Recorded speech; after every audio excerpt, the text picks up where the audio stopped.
तमाम देखने और सुनने वालों को अस्सलाम वालेकुम। ज़्यादा सोचने से खुशियों का कत्ल होता है, खौफ की वजह से हौसले का कत्ल होता है, झूठ बोलने से इत्मीनान का कत्ल होता है, शक करने से रिश्तों का कत्ल होता है। दुआ से पहले यकीन करना सीखो, बोलने से पहले सुनना सीखो, खर्च करने से पहले कमाना सीखो। दरख्त अपना फल खुद नहीं खाते, दरिया अपना पानी खुद नहीं पीते। पता है क्यों? क्योंकि दूसरों के लिए जीना ही असल ज़िंदगी है।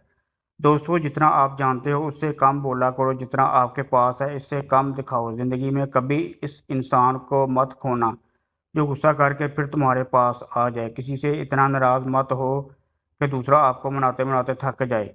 मैंने बदतमीज़ लोगों से तमीज़ सीखी, बतूनी लोगों से खामोशी सीखी और बेअदब लोगों से अदब सीखा।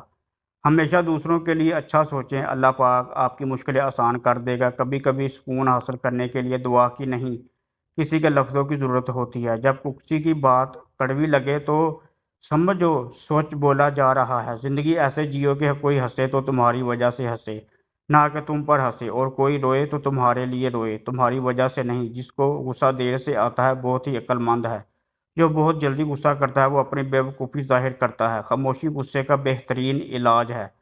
गुस्सा करने वाले शख्स के दोस्त हमेशा कम होते हैं। दूसरों की इज्जत देने वाला खुद इज्जतदार होता है, क्योंकि जिसके पास इज्जत ना हो वो दूसरों को क्या देगा। बेअक्ल इंसान हमेशा अपनी बीवी का राज जाहिर करता है। अपनी ताकत को कमज़ोर पर कभी इस्तेमाल मत करना।